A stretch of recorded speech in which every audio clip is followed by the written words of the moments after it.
Hey, welcome everybody. This is the Differential Podcast. My name is JP, and I have my co-host with me, AB. How's it going, AB? Good, mate. Really pumped to talk about the third Ashes test.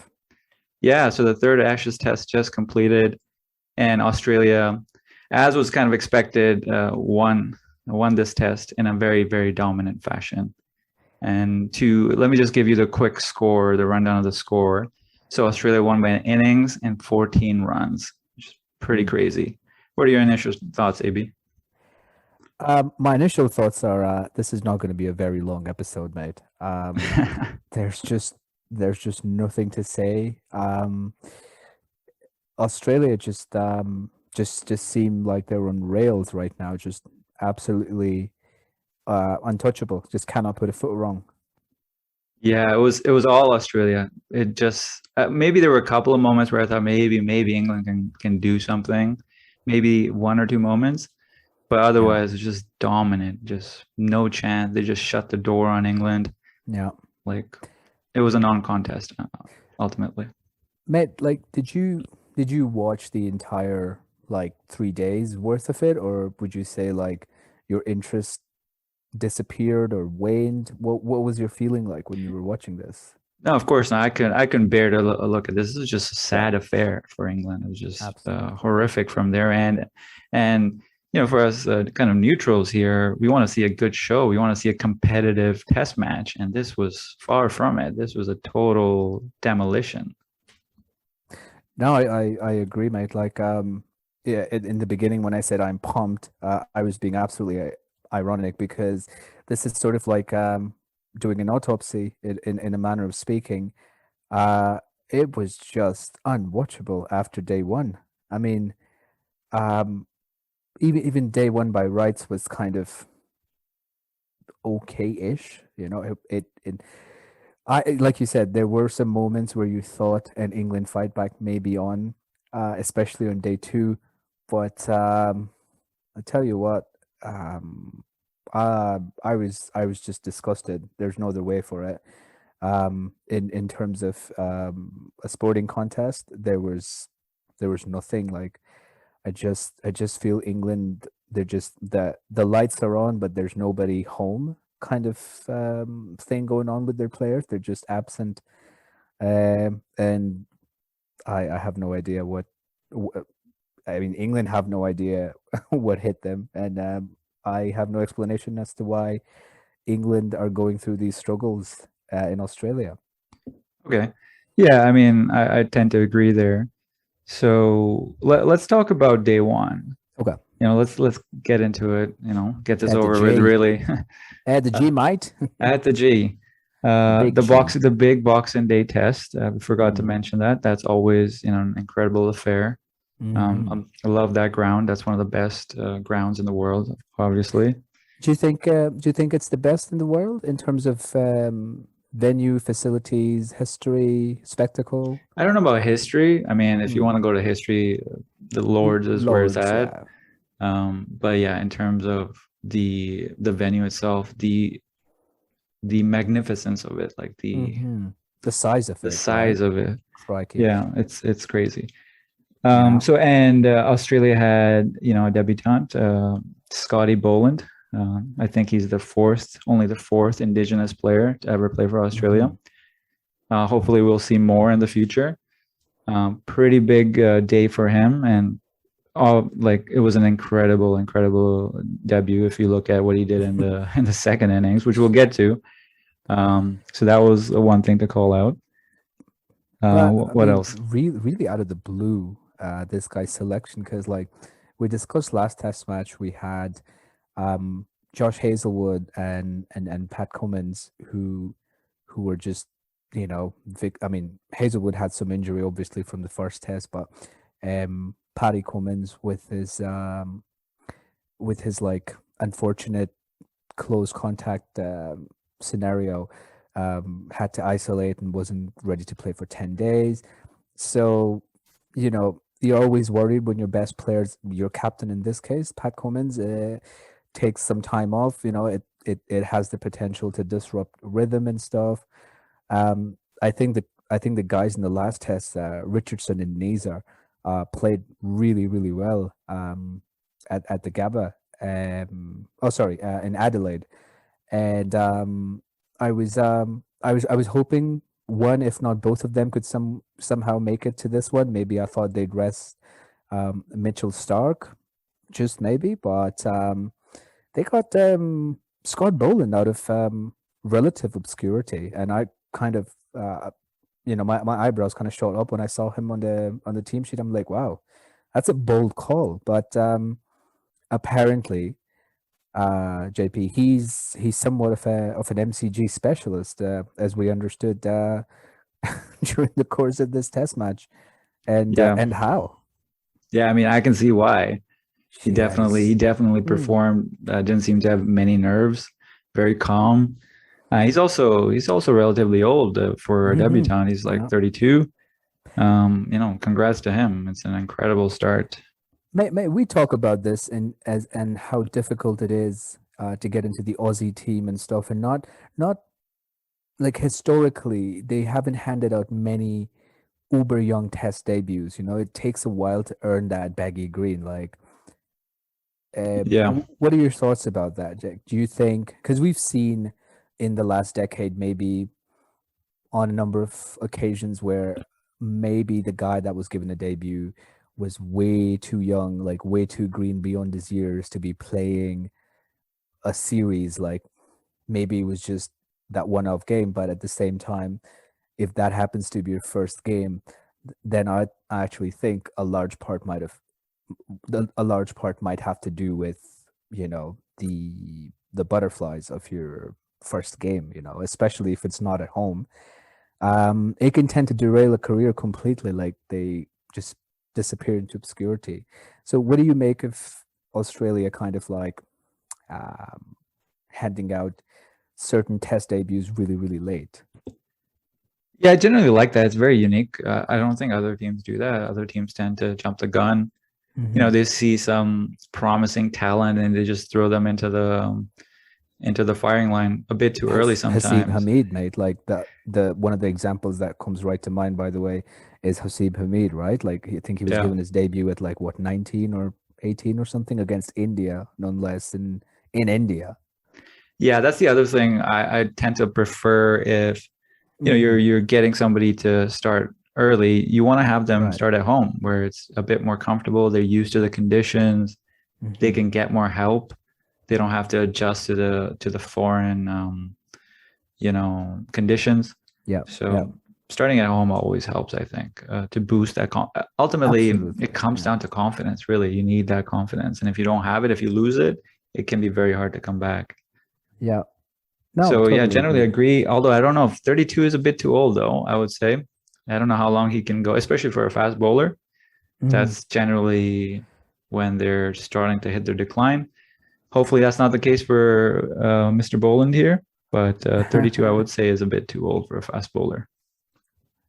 Yeah, I mean, fast bowling is just it's brutal, especially um, in an era where it's more batting friendly pitches and stuff.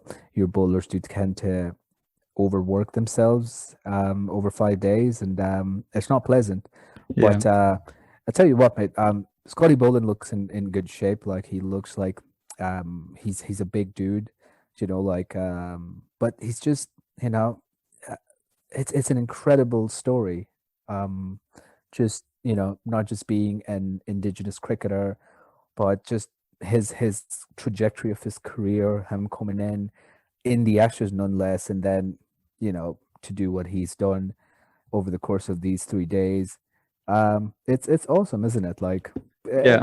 one Well, one for the one for the dudes over 30. yeah, good for them. Yeah, usually it's a young man's game, Oh yeah. any professional sport, really, Hmm. even golf, I would say. Yeah. But I gotta say, these days it seems like the Ashes isn't very competitive. It almost seems like you want to start out playing in the Ashes at home if you're an Australian. Seems Yeah. pretty easy going. I thought Yeah. the India series was way tougher for Australia. I mean, they lost, so definitely it was the case, but seems to be pretty easy going for Australia. So why Yeah. not get their debutants in? Yeah, it's not balanced, is it? Like you would think that, you know, again, this just having a look at both teams. You've got bulk of the Australia squad pretty much the same team that played and lost to India last winter for us here. And then you see the England team, and that's pretty much the squad that, you know, won the World Cup and then went on to challenge in the T20 Cup. And like they're very similar parts. Like besides Cameron Green, some of the couple of the bowlers, it's the same Aussie team that lost handily. I should add. Well, they had who else was not in here? I think was Marcus Harris in there? I Yeah, think he was, right? Marcus Harris played Alex that Carey series. was definitely not in there, right? We Carey had, was in there. That's right. That's right. They had our old friend Team Pine, yeah, as I like to call him. Yeah, as captain and keeper, and they had Josh Hazelwood, they had Pat Cummins, they had Nathan Lyon. Um, yeah, no Cameron Green. Um, I'm yeah, not sure if he was born back then, but yeah. yeah. Well, he's definitely born now. He's like he's killing the English out there. The world's biggest kid, the world's tallest kid is how I see him because What he is he still like has. 6'8"? Yeah, he's got to be up there, 6'8", Yeah, 6'7". Yeah. yeah. His bowling has been on point. Batting, His I bowling think. has been Yeah, lethal, hasn't it? He got yeah. he got England's two best players. Um, didn't he get Stokes He got this Stokes. time Yeah, around? Yeah. he's Okay, fine. taken Roots wicket pretty consistently. He's taken Stokes now. Actually, yeah. Let's talk about. Well, okay. So let's talk about the English batting here. I, I So just the I just want to add something, JP, before we move on, yeah, just to put a bookmark in this Cameron Green saga. Isn't it amazing how perspective works sometimes? Like, because if you look at Cameron Green, the player, because he's in that team as the all rounder now, this Aussie Test all rounder like role that he's been brought in to fill in. There's a lot of expectations from this kid. And you know what? I absolutely stand corrected. Because Cameron Green did play the India series. I'm sorry for what I said before. I was absolutely wrong. He did play that series. yeah. But I Cameron don't think Green he did. definitely played Yeah, he played. because I remember the ridiculous comparisons they made to Gary Sobers for him. And I'm Yeah. like, You mean the commentators? the commentators, Yeah. absolutely. Like, they we have this thing these days, mate, which like annoys me to no end, is when you start comparing somebody to like, somebody that's like in almost like lore, like cricket lore and myth status. Like this is a young man who's what 12, 13 years old by the looks of him. And he's not actually, he's quite a bit older. But he's just starting off. He's not even played like 10 test matches, I'd imagine. And you're comparing him to like one of the all-time giants of cricket in general in Sir Garfield Sobers. And I think that's just not fair, mate. Like you can't come out of the blocks expecting that of your players.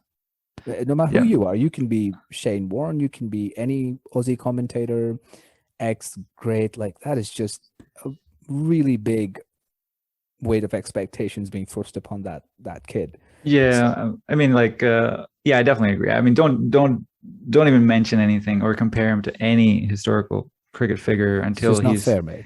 Yeah. I mean, wait. I wouldn't even say after this series, right? Give me 5 years. Can he? Can he? It's all Can he about stick in the consistency, yeah? Can he right? stick in the team? Because the big question here is who was the last great Aussie Test all rounder, like a proper one that made a mark for himself. And it's hard to find one. It's really hard to find one. Like I've thought about this a lot. And it's just Australia just had such a great bowling and batting unit. Nobody ever thought about who the genuine all rounder was. And so Well, my point in all this is the perspective of Cameron Green. Like we think, and he looks certainly like he's having a ball of a time against England. But in truth, he hasn't actually done all that much with the bat. He's just kind of having a really good series with the ball, and he's been brilliant in the field. But he's actually been really struggling for runs. Don't you Yeah, think? he Like hasn't batted it's well, so that's the one thing he needs he to improve struggled. on, Yeah, yeah. right? So he's bowled well, but then again, I Hmm. feel like the English batting lineup has underperformed. They've been atrocious Yeah, massively. and pretty weak, if I'm Yeah. being honest. So that probably helps. Yeah, I Yeah. mean, Okay. just a weird trick of perspective for me is with Cam Green, like kind of really struggling with the bat, but having an absolute party with the ball, just undroppable, if you ask me. Yeah. I mean, I would definitely keep him on. He's playing pretty well.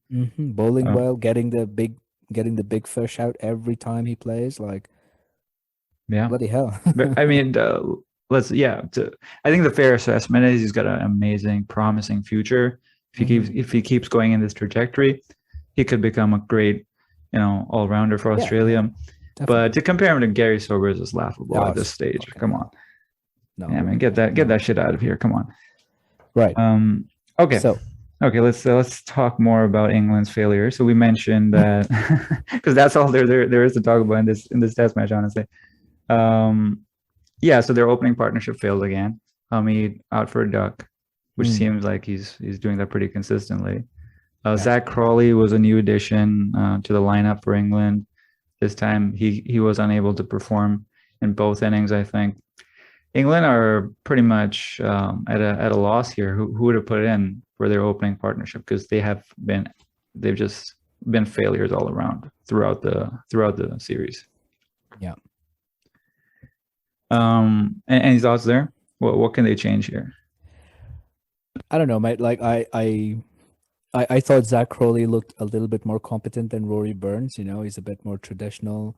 Um, he's a tall guy. Like it just, you can't ask your, newly slotted in guy to come in and like take charge of the Ashes. Like we don't know what Zach Crowley can actually do. We've seen him score some runs against slightly less experienced opposition, I'd say. But what can you say? Because I thought they started well. We talked about this in the last podcast. England had trouble leaving or deciding what to leave and what to play. And for the first half an hour, I kind of felt like Hamid and Crawley were being very prudent, showing a bit of respect to the Aussie Quakes. If I'm being very honest, I think England just need to persist a little bit more with like a steady partnership. I kind of like seeing Zach Crowley up there. Maybe no more Burns and Sibley. Just give them a break. Let them go back, reevaluate their game. But I tell you what, the first innings, I don't think we can blame Hasib Hamid or Zach Crowley for their dismissals, mate, because they got two of the best deliveries I have seen in this Ashes series so far. I mean, Pat Cummins with this, sort of like minimalist seam movement where it does just about the minimum to deviate off the turf and just get that feather. Like I think the one to Hamid, yeah, it was Hamid. Uh Mate, that's one of those deliveries you're just, if you miss it, you say, okay, wow, like Yeah, thank but God. to me, to push back a little bit though, Yeah. the problem though is we all know Cummins is a crazy, crazy, amazing bowler. He's the Mm, top bowler for Australia, obviously the captain, but he's mm, comfortable. Hamid doesn't do anything to make the bowler uncomfortable. that's right. You gotta find a way to impose your will on the bowler, and which he doesn't do. He gets into a shell. He bats really, really deep in his crease. That makes it easy for Cummins, right? He knows Hamid is not going to put him away. He knows he's not going to go for runs. He knows he's just going to try to leave everything or play defensively. So that gives everything to Cummins. And now Cummins is such a great bowler that eventually there's going to be a ball that has your name on it, Yeah. and eventually he's going to bowl a Jaffer at you, and you're going to get out. So unless you change up that dynamic somehow, it might involve taking a few risks, which I think I would be fine with. If you get out taking a risk or two, at least you're trying to change things up, try something different, because anything that you've been trying so far has not worked, right? Mm. So do something different. I mean, besides Joe Root, I think all of England's having that problem. They're just looking to hang in there and get their eye in, which I think is the absolute wrong way to go here. Well, to be fair, like Ben Stokes came out looking slightly more aggressive. He hit And a yeah, few really, really nice shots. I'm like, oh shit, here we go. This is the Ben Stokes of old. Like that's where I was like, okay, man, this might be a match now. But yeah. then what happened here? Ben Stokes, Cameron Are Green you got him. talking about the second innings or the No, first? first innings. Okay. Even I think in the Oh second yeah, innings, yeah, yeah, he yeah, yeah. came, Both ways. he Yeah, was looking, a bit more, positive. yeah, yeah, yeah. But in the first innings, both Root and Stokes, they got a start. Root got a 50, but they Mhm. got out to atrocious shots. They Yeah, just gave yeah. away their wicket, which is, Just hang your bat out to dry. Yeah, yeah. no way. Yeah. But you know what? That might be okay because they were looking to change it, looking to change the dynamic of the game, right? It didn't work out, but I'm No. actually kind of, in the moment I was pissed, right? How did you get out to this Yeah. bad shot? But looking back, they got to do something different here because anything that England's been like the momentum, the mental Mm. aspect of the game, it's all in Australia's side right now. Oh So yeah. unless they find a way to change the mental dynamic, Hmm. which I mean it's too late now, but maybe they'll play a bit freely in the fourth and fifth test because it means nothing. Yeah. But ultimately, they need to change they needed to change the mental dynamic, which they were unable to do. Yeah. I just don't think they're not changing their plans a lot. I'm not a big proponent of making massive changes every time you encounter an obstacle in sports or wherever you are, but I still feel like if you look at the scorecard here, you've got some guys who got into 20 plus runs. You have Joe Root, you have Ben Stokes, you have Johnny Bairstow, who I thought played really well, gave them another solid option for batting. Ollie Robinson actually got 22 at the bottom of the order, which is kind of good. Yeah, But that's like, good. Yeah, and he you was know, he was positive. He was hitting a few that's shots. He it. was going for Get it. the long handle out. But mate, like, don't you think as England coach, like you would want your players to be like, listen, if everybody even gets 25 runs, like play positive cricket, go look to score, don't look to defend. Like I think England could have ended up with a competitive first innings total. Like I always see 300 in the first when if you're batting first in the first innings. I think that is kind of like the benchmark in the test match. That's the least you should be scoring when you're Yeah, when it's your first round batting. Um yeah, I just I don't understand. And like the other thing I just want to mention quickly here, mate, is I don't know if you guys at home and JP even maybe you've noticed this, but um I think Hamid it's good that he plays with low hands because nothing is getting chipped in the air by accident, so he minimizes that. But do you guys also feel like he plays a little bit too far in front of his head and not enough under his eyes? Like his hands are a bit far away from his head, even when he's playing defensive shots, and he's really far back in his crease at the same time. Like the biomechanics of that from the side on position it's not very good. It's very, like you say, it's very like survival defend, you almost like playing like a tail ender there. Because you yeah, see James Anderson play this a lot from the side on angle, deep in his crease, just waiting for the short ball and like fending off way away from his body, like really far in front of him.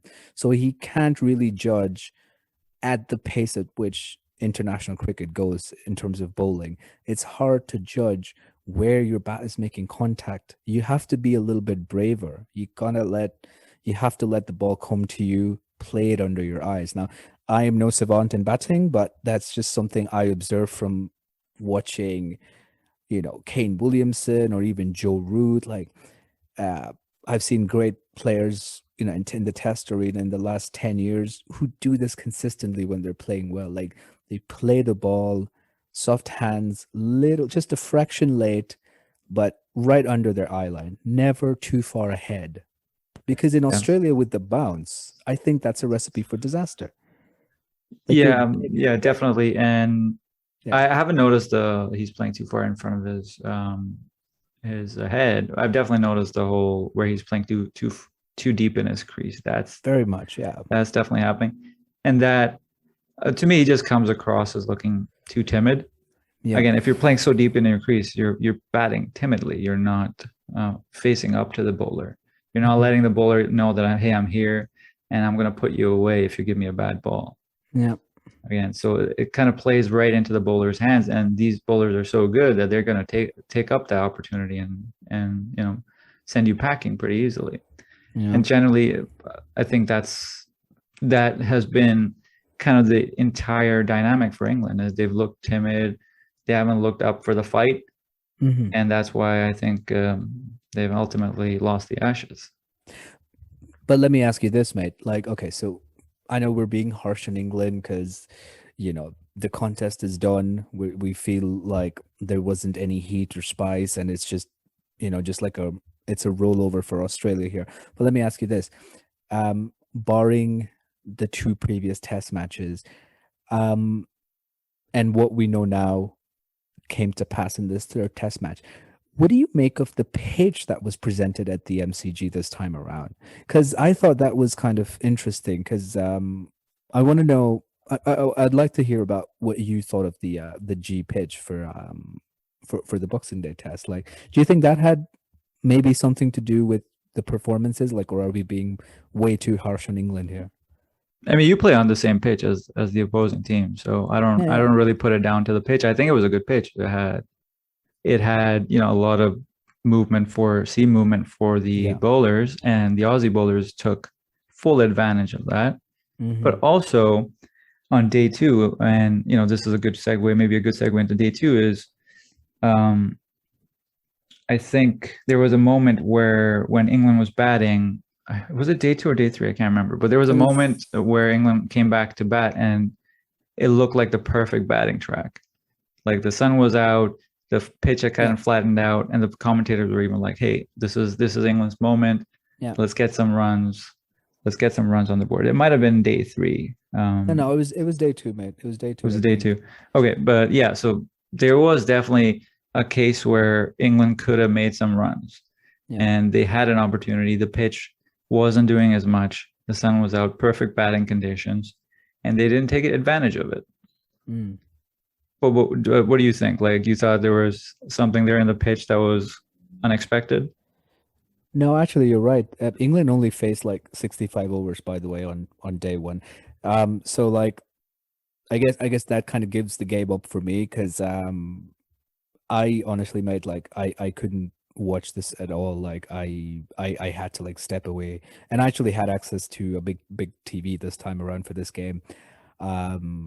And I couldn't watch so I think you're right. I think it might have been after lunch, maybe on day one, because I think Australia came out to bat at the end of day one when Marcus Harris took a blow to the finger, and remember there was a stoppage towards the last over with the busted finger and the blood on his gloves and stuff. Yeah, so I think it was maybe just post lunch when Root and Ben Stokes started sort of attacking, but then they fell quickly, and then we were into the tail, and it was over really, really fast. I kind of thought the pitch was really fuzzy, and like it had a lot of grass cover. Like it wasn't a flat-ish wicket. It looked very fuzzy, like tennis ball kind of like surface, where it's kind of just there's a lot of density of dead grass on it, and I didn't think it was flattened a lot, because as the day went on, you kind of started noticing these like bruising patches. They're not natural foot marks, but just really bizarre patterns in some places on the pitch, and I thought that was kind of interesting. Now I can't remember if the G pitches have always been like this, but I kind of thought like from the stump cam they kind of looked a bit too fuzzy, and I was just concerned about that, thinking, because when I saw the first few overs, I was like, okay, so it's kind of giving you that tennis ball delayed bounce, so this actually might be a good batting wicket, because I think it was Zach Crowley almost like tried to work the ball on the leg side. It was a little back of the length delivery, but he almost ended scooping it up into the air just by covers, and then Pat Cummins actually made a note of that and then got him with the exact delivery. Like he pitched it on pretty much the same mark and tried to see if Crowley would take the bait again and try to drop it into the leg side, and he just ended up, I think he nicked it to gully or something, turned the bat face too quickly. And I just thought there was maybe some good initial, uh, signs that it might be a good batting track. Like I think if England had applied themselves, maybe they could have gotten 250, 270. But I think looking back at it, I think it was a difficult pitch to bat on, because we saw even the Aussies didn't really get into it. Like they had a tough time. Yeah, I think England bowled relatively well, not as Yeah. well as the Aussies. I think James Anderson bowled really, really well. He was Yeah. beating the bat consistently, but ultimately Australia found a way to put a decent. They almost got a 300 here, right? Put Yeah. a decent Yeah. score up.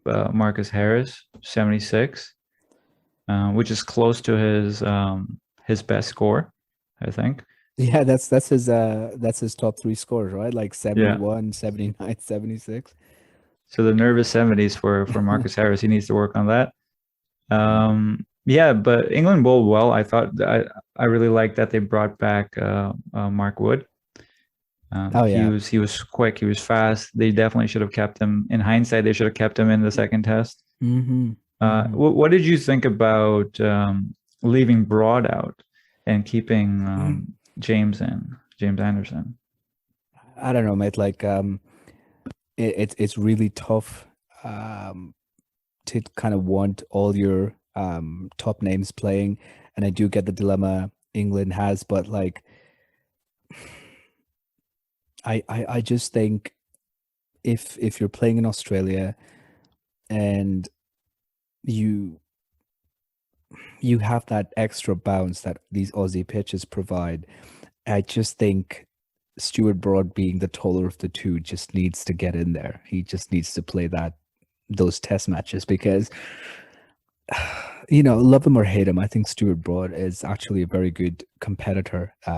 Like we've seen what he can do when he gets into rhythm, and he's got a lot of these, Aussie guys out consistently over the years. Like some of them are actually his, like, meal ticket. So I think it's so tough, mate, because he is getting on in age as well. But I think push comes to shove, I would have maybe picked Broad for this test as well. I would have picked Broad for the first one and the third one. Pink ball, I think absolutely pick James Anderson. But yeah, I think England maybe kind of missed Stuart Broad in this test match. To me, if he was fit, I think he should have played. You want to play your best team here. You're up against the wall. This is a must-win match. Yeah. And if you don't play your best team, then when are you going to play it? Now it's pointless to play Broad or Anderson. Now I wouldn't risk them now because you've lost the series. Yeah. I would send them back home at this point. Save them for another day. Yeah, I mean, so I think they England definitely just haven't. them. Yeah, England just haven't really gotten their team selection right. I think in all of the three test matches, especially in the bowling department and the opening pairs, like it's been a real mystery. I think they just seem underprepared at times. Like when confronted with a problem, if your plan A doesn't solve that problem, they don't seem to have a B or a C in place. It's very it's tough going if you're watching it as a fan. I can only imagine what the players must be feeling, and the fans who are actually watching in the stadium. Yeah, this match was so bad. I didn't even hear the Barmy Army. Like I didn't even notice them this time. No, mate, but that's it. Like that's one thing I want to give a big shout out to is the fans that England have, man. I mean, holy crap. I think probably some of the most enthusiastic and starved fans you'll ever see. Like, and I mean starved as in like starved for good performances by their team, because like, England is becoming a better cricketing nation, becoming a better team in like white ball cricket. They're very exciting to watch. They try a lot of different things. They try some funky combinations and, with their teams and stuff. And they seem to get results in white ball cricket. They seem to have a good time. But I mean, the Barmy army that shows up to watch test matches. Now, I hate seeing empty test venues. If it's played behind closed doors for reasons of, you know, COVID and whatever, I get it. But when the stadiums are open to half or full capacity, one of the things that bothers me the most, and it's just depressing, is to face an empty stadium in an international test game. Like, how does that happen? But I tell you what, mate, England's fans, they are some of the best fans going out, because even in this third test match, mate, every time they showed the Barmy Army, somebody was blowing on that trumpet. They were singing their silly songs. They were having the beers, and they kept getting behind their team. And like, I'm like, surely England cricket must realize, like, they've got such great fans that show up and like cheer them on no matter what, win or lose and stuff. And it's not just the old people that are showing up that say, oh, you know, we've seen shit England teams before. It's nothing new for us. No, they're young kids. There's like a lot of youth in there. And I just, I just wanted to like acknowledge that I think they're some of the best cricket fans in the world. Like, the atmosphere that you get in English cricket grounds in test matches is probably the best you find anywhere in the world. I don't care what anybody else says. So, controversial statement. I'm gonna disagree here. I think they're the most deluded fans at this point. Yes. I mean, what else can I say, man? They're like, God. I would be shouting at my team. I'm like, what the fuck are you doing? Oh my goodness. Like, come on, man. Like, I would be like throwing stones at them or something. Burn down the stadium. Oh my goodness. Yeah, I'm like, the cheering, it clearly hasn't worked. I would be trying something different. You know, light a couple of fires or something. Okay, I'm not condoning lighting stadiums on fire. It's a joke, people. But yeah, like, yeah, no, I was kidding around here. Obviously, they're obviously great fans. Love to see the enthusiasm in Test cricket, which you don't see everywhere. Like, I've seen other Test venues and they're just dead empty. Yeah, absolutely. Just very pathetic and sad to look at. And if you only love ODIs and T20s and you hate Test matches, I don't know what to say. Test matches is where it's at, guys. Yeah. I mean, okay, and this is not a detraction to say the Aussie public isn't great. I mean, mate, look at the capacity at the grounds when they're open for Test cricket. I think that's one of the best parts about Australia and New Zealand for me, as well. Like, they get houses packed for Test cricket. Like, doesn't matter who you're playing, you will see definitely tens of thousands of people come out, you know, get some sun cream on, have some cold ones, enjoy it with your friends and family. And isn't that what cricket's all about? You know? Let me sum up Test cricket now. Like, let's talk about this moment that basically changed the match in Australia's favor, which was an incredible moment for Australia, obviously, but it was kind of there was a sense of urgency. There was excitement in the air when Stark and Boland basically destroyed England and flipped the match on its head. Took 31 for 4 at the end of, I think it was at the end of day 2, right? The end of day 2. Yeah, so, what an atmosphere that was. Mate, like, so we went through a whole second day of, like, after Marcus Harris got dismissed, it was just kind of a lull in the stadium, and England actually started fighting back with the ball, right? And I was so pumped when they got Marnus Labuschagne out for cheap. Like, I think he made 1 of like 10 deliveries and they got him. And it 14, was yeah, and it was Mark Wood, wasn't it? Yeah, just Mark Wood. Too quick, too quick. Like, you know, as we say, rope ice. Mate, like, it fizzed past Marnus, and he had no clue what went on there. And this is, like, I think the top Test batsman in the world right now. So he went, and then Steve Smith didn't stick around for much longer. And I was absolutely ecstatic. I'm like, oh my gosh, they've got the 2 best batsmen in Test cricket right now. Game on. But I mean, that passage of play after that, I think the crowd was getting a little, you know, there was a big lull, mate. I could only hear like a small, probably pocket of England supporters, you know, who were like, okay, let's see what happens. And this is actually where I started watching the game.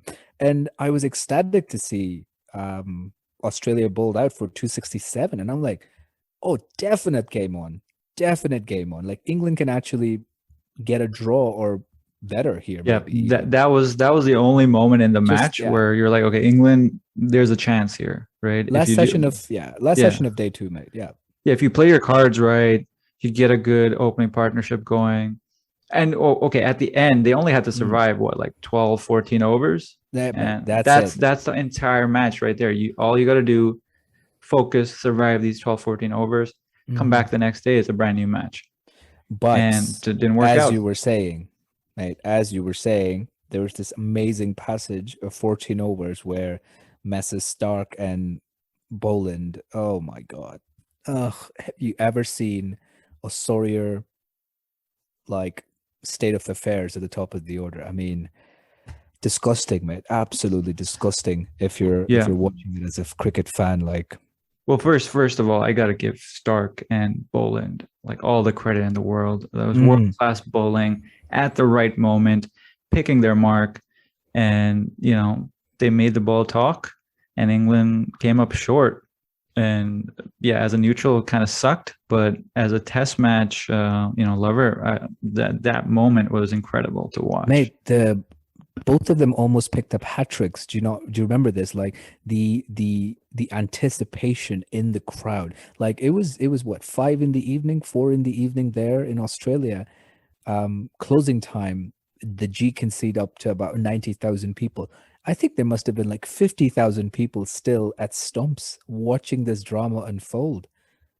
Like Yeah. incredible atmospheres you were just alluding to, mate. Like amazing bowling by Mitchell Stark. I mean, oh my gosh, he's so close to getting a hat trick, mate. Like they say, quota varnish away from getting a hat trick.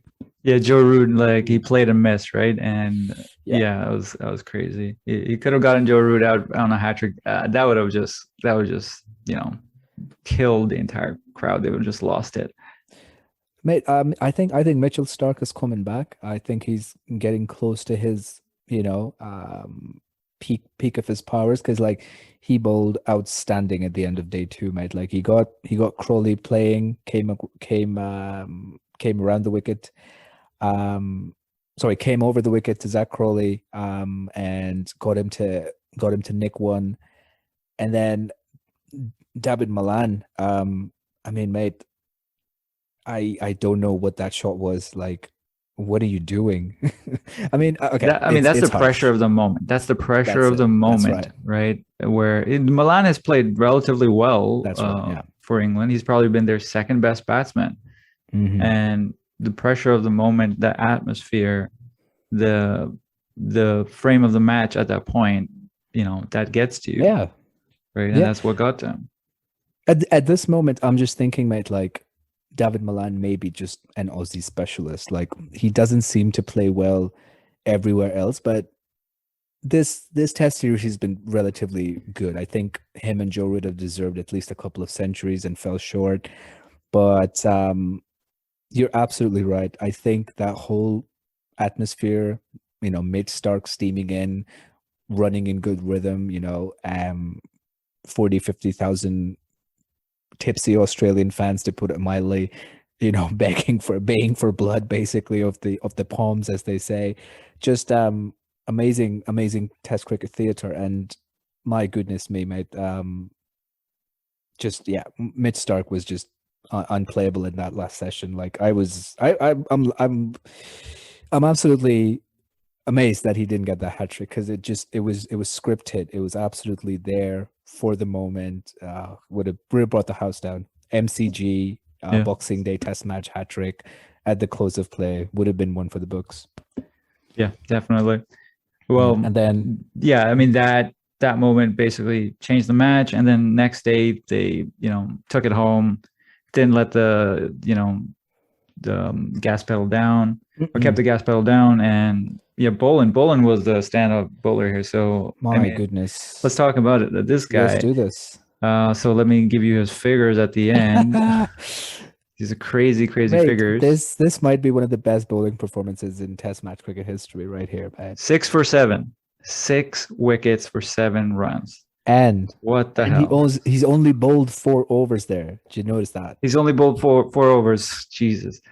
I don't know what to say. This not as good as the 7 for 1 by Mm. Curtly Ambrose, but man, that's close. But okay. As I was saying before, let's not put the heap of expectations on somebody making a test I don't debut. think anybody's gotten closer though. Curtly Ambrose is like, for me, mate, he's like the Mount Everest of test bowling figures. Like 7 wickets for 1 run in Australia. Come on. Yeah, I mean that is crazy. Like Jesus. La La Land stuff. But this is close, man. Like 6 That's a wickets for glitch, yeah. he almost had more wickets than runs.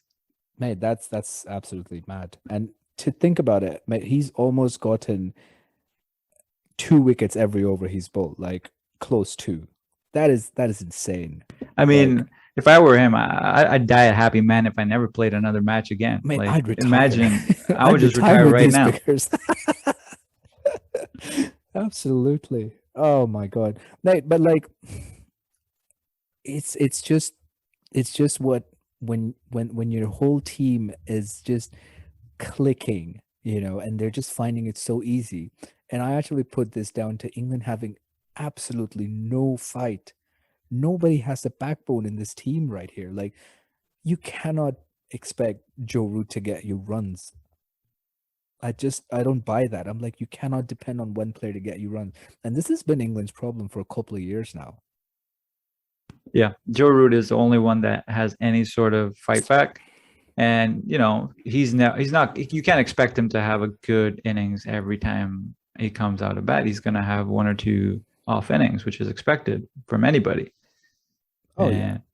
And he look at this. He was still the top scorer in this England innings with 28. The only other person that got into double figures, Ben Stokes with 11. Stokes, was it? Yeah. With 11 runs. That is just pathetic. Mate, I mean, and it sucks personally. I think for Joe Root, because he's having probably one of the best patches of batting in his life. He's got to be close to the purple patch right now, but he's just struggling. I mean, it's not that he's struggling. Sorry, his team is just struggling so badly around him. It kind of makes him look bad by association almost. Well, as crazy as that sounds, yeah. The other thing to add is, like, imagine the amount of pressure he has on him. He's the captain, and he knows he has to get runs because it seems like nobody else is. So imagine the amount of pressure he has on his shoulders. That's just it's a mess, mate. It was just, there's so, but this is test cricket, people. Like, this is what it is. Like, on the one hand, it churns my stomach almost to watch England play this way, because there's nothing. I'm a big proponent, like, your test matches, your contest, even ODI, sometimes they need a little bit of context and heat. And I love seeing fiery characters in cricket a little bit. I'm not talking about, the sledgers and like the nasty stuff. I'm talking about, like, this is my, people with the attitude, like, this is my arena, I'm going to make a mark on it kind of characters, like your Rabadas, your Virat Kohlis, these types of lads. You kind of need these guys in your team, your Mitchell Johnsons, if you will. You need a little bit of that feistiness to make it a contest. Like, my gosh, mate, I did not, again, I'll reiterate this point, I didn't see any England player even trying to get themselves fired up in this game. Like, do something, fling yourself in the field, like, try to make it seem like you're giving life and limb to catch a ball or something, or pick a fight. Be an Aussie, pick a fight with the opposition.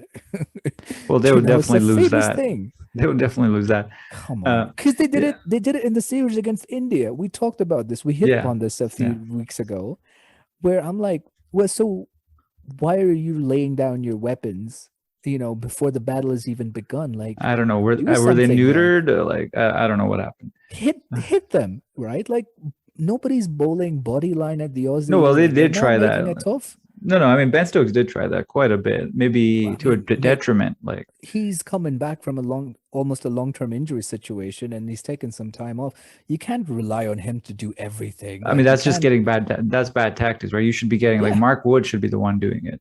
absolutely, mate. Like killer instinct, mate. Like it makes a big difference, and you can see the Aussie boys, especially your Pat Cummins and your Starks. Again, as I call it, like I see it, I see a lot of killer instinct there. I really do. Like I see it in Jofra Archer when he bowls in England. I want to see that from That's what they somebody. were missing, man. Like if they had Jofra Archer like firing bombs at your head, Hmm. it might have been different. Like, you know, it I might have think the changed camp the would, dynamic. yeah, Yeah. absolutely, man. I think that the mood in the England camp would have been greatly uplifted. But JP, mate, like you will come across series where you have your whole squad decimated, but you'll have to go abroad and get a result. And again, I mean, I India just need found to. a way. Like, That's it, mate. That's exactly it. like what they like India was fielding their third string squad, and they still beat They, Australia at mate, they home. had players falling like flies due to injuries, some COVID concerns, in-match injuries. Bloody hell! Like I saw, I think that might have been one of the best test series I've ever watched, if not in the top three. Like the amount of fire and the amount of like friction, like almost from an hour to hour basis, was incredible in that series. Like the Aussies, I think they got out fought for the first time in Australia. I have never seen a team show moxie like that going to Australia, just like saying, okay, you can get us 36 all out. We'll just come back and win the next two test matches or, win the series and See, go back home. Just that shows come strength of on, will. That right? shows strength of will to lose, to have a decimating, collapse like that, and then come Yeah, back after that and win the series. That's strength right there. That's mate. determination. What that team did to go on from 36 all out, like how much shit they would have had to cop on Twitter and social media and all these venues. Like we all know, like Indian media and cricket is just like it's like a religious cult. The media is so fanatical about cricket matters. Like cricket is just such a central thing in India.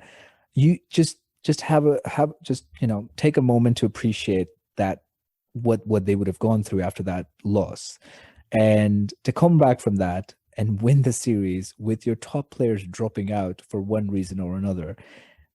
It's just incredible, and it just goes to show mindset makes all the difference. Like what was the England mindset in this series here? I still don't know. Like I think I mean, Joe Root's never been a feisty character. He's always been, Mr. Steady, cool hand Luke kind of guy. But we know Ben Stokes has fire, but I mean, come on, man. You've got to have more players picking up the slack. And I just don't see any leadership besides from Root Yeah, I and mean, I don't Stokes. expect Joe Root to turn into Virat Kohli here. We're No not way. expecting Yeah. that, right? But it would be nice if some players in his team Hmm. had that type of mentality where they're like, I'm gonna get into the face of the opposition and I'm gonna push back somehow. Yeah. Yeah, I just didn't see that, No. and yeah, I think it was just, yeah, man. It's just a very bland England team that toured. I mean, they're not bad cricketers. I don't think so, but it's just I don't think they really all wanted to be here, honestly. Like, there's maybe just it's the COVID thing. I don't know. I'm probably. just throwing darts at the wall here. Yeah, Like yeah. they have to go into a bubble. Maybe they're not used to it because Australia does have more stringent COVID rules. Yeah, for Maybe it's visitors. that. I don't know. But no excuses here. They lost fair and square in my book. Hell, they lost to a better unit, mate. Like, I mean, like we were waxing lyrical about Michael Neeser looking like he's been playing Test match cricket for almost a decade or more, and Richardson looking very very competitive and fast, and then you get both of those guys not making it to this squad that for the next game, and they just pick a specialist in Scotty Boland, and Scott Boland's just come in and had like a lifetime performance, really. So that just shows you the ease and like the spirit of the Aussie camp right now. Like they must be just confidence must be through the roof. Batting is working out, like bowling's just doing what they're, trained to do. It's perfection right now from Australia, and they can't do any wrong. And I would England, contend. Go on, finish your point. no man, I was just saying, and England is just the exact opposite. They've had rotten luck this series. Let's also just get that out there. It's not just like I don't think they're bad cricketers. I just feel like they've had awful luck this series. Like when they needed a little rub of the green to help them along the way, they haven't got it. Australia have ridden their luck, but I think that's the difference between the two camps. One just seems inherently more happier, and the other one just seems maladjusted. I don't think we can blame it on luck. I think yeah, the first test, Australia tended to have more luck than England, but after that, I think it's been pretty even. Like you also got to look at Australia's fielded better. They've Yeah, dropped less catches. They've nothing. Yeah, had less almost. extras. Like they've Yeah, done all the the intangibles have been there for Australia, yeah. and England's just been missing those. So Mm. that's why I think all the credit has to go to Australia. They won it fair and square. England, you got to do better in my book. Yeah. I mean, this is very interesting, but like I don't know if you remember, like just around the World Cup in 2019, Australia did like their England tour, and they prepped up with an ODI series and stuff, and they got blown out of the water. I don't know if you remember this. Like I think it was 5-0 in the ODI series, and England ended up hitting like some mammoth total of like 400, and Australia couldn't buy a run basically in that series, and they got pummeled bad. And it was just about the time where David Warner and Steve Smith and everybody was coming back from their year-long ban. And it's it just goes to show in cricket. I feel like you have these cycles. So again, it's not pretty viewing for England, and obviously fans of the game. But I think it just England they need to go home. They need a hug. Yeah, They need to just kind definitely of need a fucking hug. have a glass of wine, just go to sleep and not remember about this, because they need to put this behind themselves fast. This has Well, been they a still got poor two more year. matches to go through. Oh Like my if god. I'm England, I got to find a way to not get whitewashed here, right? Because that's what they're facing at this Yeah. point in my book. If they don't make an adjustment or learn from their mistakes, they're gonna get whitewashed. JP, you and I are at the bargaining stage now, mate. We're just like, please, somebody do something. Please, just win a game or two. Just make it Okay, competitive. 3-2. let's talk about that. Let's talk. What would you if you're the England coach, you're the captain, as unlikely as that is to believe, what would you change? England captain, please. Oh my goodness, mate. I honestly, if I was doing my thing, mate, I would absolutely like just fly in a squad of like, you know, England players who have international experience, like your Liam Livingstons and your I don't know, um, I forget the name of that Matt Parkinson, I think his name is, the leggy that's very highly rated in white ball cricket. Your Adil Rashids, and then just bring in some of the fringe players and just let him have a go at Australia in the last couple of tests. Like just kind of like put this tired, battered, bruised team, just put them in cotton wool and just wrap them away, mate. Like they shouldn't be exposed to any more test cricket for a while until they can get over this stuff, just forget about it. Just bring in some new fresh blood. Like don't care if you have to bring in an entire, you know, contingent of players. Just do it. Yeah, As it's not feasible, obviously, with the corona restrictions, but I just feel like England, sorry, India won with a third string team. They won the series, and I think England just need an injection of fresh energy. Like call up your Tom Currans maybe, and just try something. I don't know. Like at this point, anything's better than just you know, tying a blindfold and smoking a cigarette and walking along the tracks, waiting for the train to finish the damn job. Yeah, well, they need a miracle and that can Do bring something, yeah. Jofra Archer back, basically. Oh no, oh Is there a mate, miracle out there? clone him, England. Fucking hell, Oh, you know fix the one you got. oh god, mate. Like, just goes to show, like that one piece. Like, you cannot be a one cog team. Like, it's a team. You know, you can't be just dependent on one piece in your machinery for the whole machinery to function smoothly. I don't buy that philosophy at all. Like, you can have a talisman, maybe, but it's nice to have more than one talismanic figure in your team.